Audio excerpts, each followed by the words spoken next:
Oi pessoal, tudo bem? Eu espero que sim. Essa videoaula vai ser referente à correção da atividade que foi passada para vocês, tá bom? Atividade passada na semana passada, no dia 8. E espero que corrijam a atividade, peço que peguem o caderno de vocês, façam a correção. Se fez alguma coisa errada, eu vou dizer, como eu sempre digo, corrija, não deixe a resposta correta, porque se você me entregar com a resposta incorreta, eu vou desconsiderar, tá bem? Então preste bem atenção nessa videoaula, o assunto não é complicado, ele não tem cálculo, na verdade tem, é bem pequeno, mas não é coisa difícil não. Tá bom? Então prestem bem atenção na correção da videoaula. Qualquer dúvida, tentem voltar o vídeo para entender. Se mesmo assim voltando o vídeo não entendeu, fala comigo que a gente tenta esclarecer melhor a sua dúvida, tá bom? Essa primeira questão ela diz o seguinte: durante a reforma de um prédio, o grosso fio de metal que liga um para-raios ao solo foi cortado. Explique por que isso tornará esse dispositivo ineficiente na proteção contra os raios. Por que o corte do fio de metal, pessoal, que liga um para-raio ao solo, ele vai tornar ineficiente o para-raio? Vamos observar aqui como é que vai funcionar o para-raio. Eu tenho aqui a haste, né? Eu tenho aqui os captadores, que é os que vão receber a descarga elétrica. E eu tenho aqui o condutor, meu metal condutor que vai jogar a descarga no solo. E eu tenho aqui o prédio, que com o para-raio está protegido. Se houver o corte desse fio aqui, aí ele não tem onde descarregar a carga elétrica. Então a carga elétrica pode acabar passando para o prédio e pode acabar causando danos na estrutura ou em quem mora nesse prédio, tá bom? Então a resposta seria o seguinte: o para-raios ele transfere as cargas elétricas diretamente para o solo quando atingido por uma descarga. Porém, se ele estiver cortado, ele será ineficiente, ou seja, ele não irá transferir as cargas ao solo. Porque, pessoal, se a ligação aqui do condutor for cortada, ele vai transferir para onde? Não vai ser para o solo, porque ele não vai estar ligado no solo. Então, esse dispositivo vai estar ineficiente e o prédio não vai estar mais seguro, tá bom? Então, o corte que ele diz aqui, né? Que ele fala que o fio de metal que liga um para-raios ao solo, que é o condutor, ele foi cortado. E explique por que vai tornar ineficiente quanto à proteção de raios. Ineficiente porque foi cortado, ele tem como passar energia para o solo? Não tem. Então ele não vai funcionar. Então significa que o prédio já não vai mais estar protegido, tá bom? Essa é uma questão bem simples. Questão 2. Quando um técnico que faz manutenção de computadores vai tocar em algum componente interno do aparelho que está desligado e desconectado da tomada, ele primeiro encosta firmemente as mãos na carcaça metálica do aparelho para só então tocar no componente eletrônico. Caso contrário, há risco de danificar tal componente. Por que isso acontece? Vamos lá, letra A. O que poderia danificar o componente? Pessoal, o técnico geralmente, né, uma pessoa comum, assim como a gente, todo dia a gente tem eletrização por atrito, porque a gente encosta em objetos, a gente tem movimento com outros objetos. E isso pode gerar o quê? Pode gerar cargas positivas ou negativas em nossa mão. Então assim, a nossa mão fica eletricamente carregada. E se houver o toque dessa mão eletricamente carregada lá nos componentes do computador, pode haver o que? A transferência dessas cargas que foram geradas aqui por eletrização por atrito no dia a dia comum. E ao tocar no computador, pode acontecer o quê? Pode acontecer que essas cargas passem para o computador, causando uma pequena sobrecarga nos componentes internos. Então é por isso que ele encosta firmemente a mão na carcaça metálica. Para quê? Para transferir essas cargas da mão para a carcaça metálica. Lembra que a gente falou que o metal é um condutor elétrico? Então, se eu estou encostando minha mão, o técnico está encostando a mão dele eletricamente carregada no metal, é justamente para quando ele for tocar nos componentes internos do computador, não haver a transferência das cargas que estão na mão dele para os componentes do computador, causando uma possível pequena sobrecarga e danificando os componentes.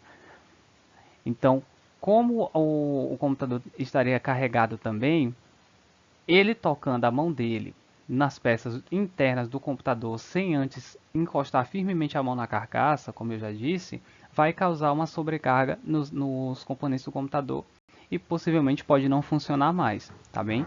Por isso, novamente eu vou dizer que ele encosta a mão dele na carcaça metálica, porque o metal é o que? Condutor elétrico. É por isso que ele encosta, porque pelo fato do metal ser condutor elétrico, ele vai absorver aquela carga que tem na mão do técnico, tá bom? E nossa resposta seria a mão do técnico. O que poderia danificar o componente? A mão do técnico, a própria mão dele, caso esteja eletrizada, pois pode causar sobrecarga no aparelho e danificar o equipamento.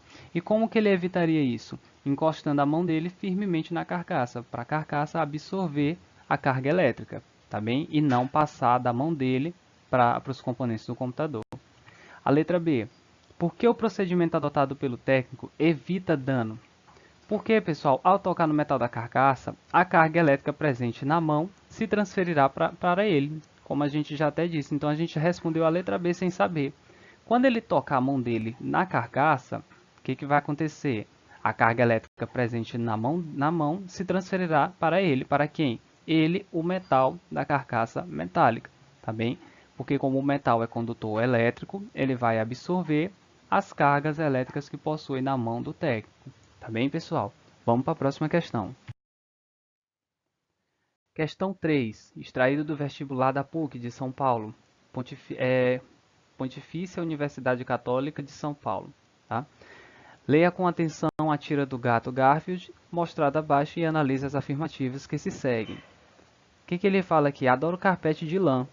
Aí ele faz o que? Ele trisca o dedo dele, né, o dedo da pata dele, no pescoço da pessoa. E tem aqui umas pequenas cargas elétricas que a gente vê. Tá? Aí ele fala o que? Adoro eletrização estática, que é eletrização por atrito. Ele está aqui fazendo o movimento das patas dele, né, no carpete de lã. Aí ele chega lá e trisca no cachorro. O que acontece com o cachorro? O cachorro sente uma carga elétrica, dispara uma carga elétrica da pata do Garfield no cachorro.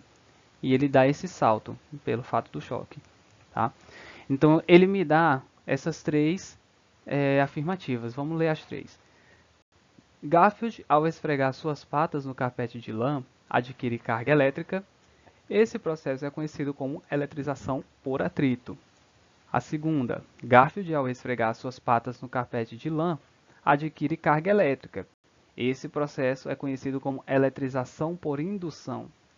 E a terceira, o estalo e a eventual faísca que Garfield pode provocar ao encostar em outros corpos são devidos à movimentação da carga acumulada no corpo do gato, que é transferida de seu corpo para outros corpos. Como é que ele transfere? Eletrização por contato. Tá vendo que ele está tocando aqui na pessoa e aqui ele também toca no cachorro. Então as que eu posso dizer que estão certas são a primeira e a terceira afirmativa. Por que a segunda não está certa? Bora ler de novo. Garfield, ao esfregar suas patas no carpete de lã, adquire carga elétrica. Beleza. Esse processo é conhecido como eletrização por indução. Não é eletrização por indução. É eletrização por atrito. Por que por atrito? Porque está havendo movimento entre os dois corpos, entre as patas do gato com o carpete de lã. Ele está fazendo um movimento da mão dele, das patas dele com o carpete de lã. E isso está gerando o quê? Cargas elétricas de ambas as partes. Carga elétrica do carpete de lã e carga elétrica das patas do Garfield. Então a resposta seria a letra C, que é a que diz que a primeira e a terceira a afirmativa estão corretas. A segunda está incorreta, tá bem, pessoal? Então é só a primeira e a terceira. Caso não tenha entendido essa ou as outras questões, pessoal, volta o vídeo, tenta entender. Se não entendeu, fala comigo que a gente tenta explicar de uma forma melhor, tá bem? A quarta questão. Os médicos utilizam átomos de 5727CO no diagnóstico de problemas no metabolismo da vitamina B12. Beleza. Pesquise qual é o nome do elemento químico de símbolo CO. Então, vamos ver aqui essa tabela periódica. Aqui eu tenho vários elementos. Tenho aqui a primeira coluna, a segunda, a terceira, a quarta, a quinta, a sexta e vai até a 18ª coluna. Em uma delas está o meu CO. Bora ver se a gente encontra. CO. Tá aqui. CO. Então eu já marco ele aqui. CO. Aí ele diz o quê? Pesquise qual é o nome do elemento químico de símbolo CO. Lembra, pessoal, que elemento químico, quando a gente vai se referir a eles, se ele for só uma letra, é maiúscula, tá aqui, ó, Y. Tá vendo? Se referindo a um só. Tem aqui o K, se referindo a um só com uma letra, que é o K de potássio. Agora, como ele é CO, é a primeira maiúscula e a segunda sempre sempre minúscula. A primeira sempre maiúscula, a segunda sempre minúscula. E o CO é de quê? Se você der uma pesquisada, você vai ver que o CO é cobalto, tá bem? Então, o nome do elemento químico de símbolo CO se chama cobalto. E ele está na 9ª coluna da tabela periódica, tá bem? E na 4ª coluna lateral. A letra B. Explique o significado do número 27 que aparece em 5727CO, que é o cobalto. Pessoal, 27, a gente viu na explicação anterior que o quê? Que o número que fica embaixo, ele é referente à letra Z. E a letra Z é o quê? É o número atômico, ou seja, o número total de prótons que tem no núcleo daquele átomo, tá bom? E o 57, a gente vai ver na próxima questão. Na próxima questão, letra C. Explica o significado do número 27. Então, se o número 27 é o meu número atômico e o meu número atômico é a mesma coisa que a quantidade de prótons, então a resposta ficaria: refere-se ao número atômico, ou seja, a quantidade total de prótons que há no núcleo do átomo cobalto. Então, no núcleo do átomo cobalto, ele tem o quê? 27 prótons. Tá bem, pessoal? A letra C. Explique o significado do número 57 que aparece em 5727CO. Pessoal, 57 é o número de massa. E o número de massa é a mesma coisa que o número de prótons mais o número de nêutrons. Mas, professor, eu não sei quanto que eu tenho de nêutron.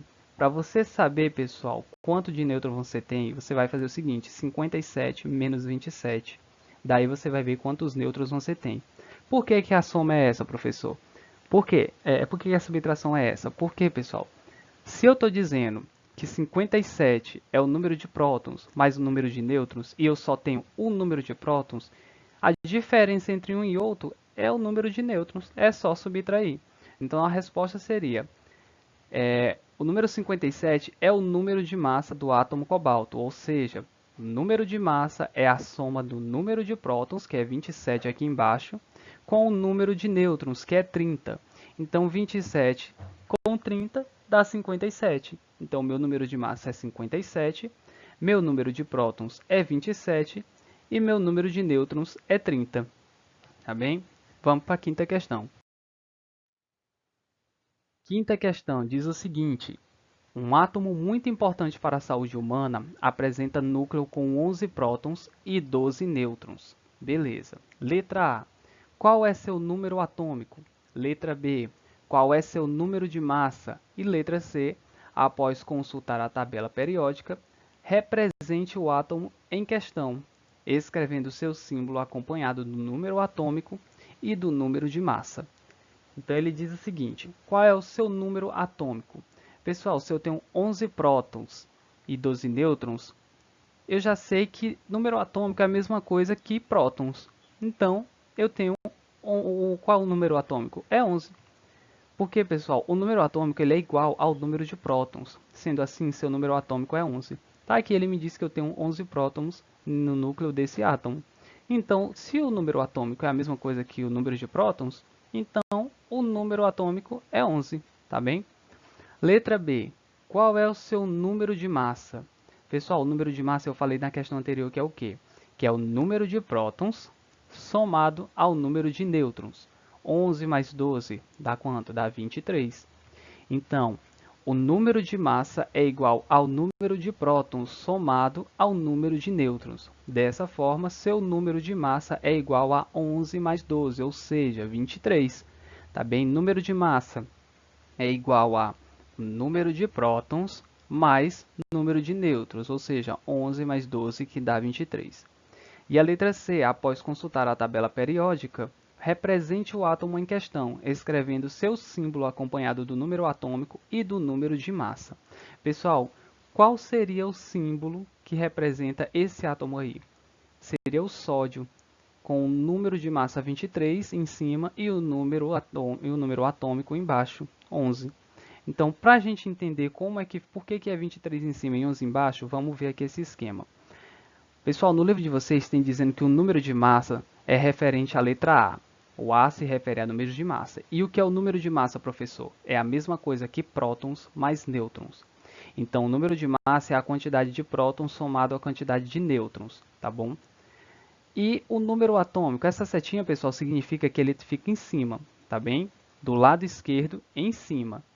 O Z, que é o número atômico, fica do lado esquerdo, embaixo, tá bem? E o número atômico, ele é o quê? É o número total de prótons. E o N é o número de nêutrons. Agora vamos trazer para essa questão. Se eu tenho aqui o número de massa dizendo que é prótons mais nêutrons, então qual é o desses números aqui na questão que é o meu A? O meu A é o 23. Por quê? Porque eu estou somando prótons, 11, com nêutrons, que são 12. Agora o Z, meu número atômico, ele me diz que o número atômico é a mesma coisa que número de prótons. Nessa questão, qual desses números aqui é o meu Z? É o 11, porque o 11 é a mesma coisa que número atômico. E número atômico é a mesma coisa que número de prótons. Então, o meu Z é o 11. E o meu N, que é o número de nêutrons, é o 12. Se não tivesse o 12 aqui, professor, como que eu ia descobrir? Subtrai 11 de 23, que daria 12. Por quê? Porque o meu número de massa é prótons mais nêutrons. Se eu não sei prótons, é só subtrair a quantidade de nêutrons do número de massa. Se eu não sei nêutrons, é só subtrair os prótons do número de massa, que eu vou achar tanto um quanto o outro. Então o esquema ficaria o seguinte: para eu saber o meu número de massa, que é A, eu preciso da soma de prótons, que é Z, mais a soma de nêutrons, que é N. Então, A, que é número de massa, é igual a Z mais N, que é igual ao número de prótons mais número de nêutrons. Tá bem? Esse é o pequeno cálculo que tem nesse assunto. Não é uma coisa complicada. Se você não entendeu, pessoal, volta o vídeo novamente e tenta entender. Se ainda assim não entendeu, tenta falar comigo. Tá bom? Essa foi a videoaula da correção da atividade. Eu espero que tenha entendido, que tenha ficado clara a explicação. Caso não tenha, tenta falar comigo ou lá no grupo, tá bom? Porque a sua dúvida pode ser a dúvida do seu colega de turma também, tá bem? Eu espero que tenham gostado do conteúdo e até uma próxima e fiquem com Deus.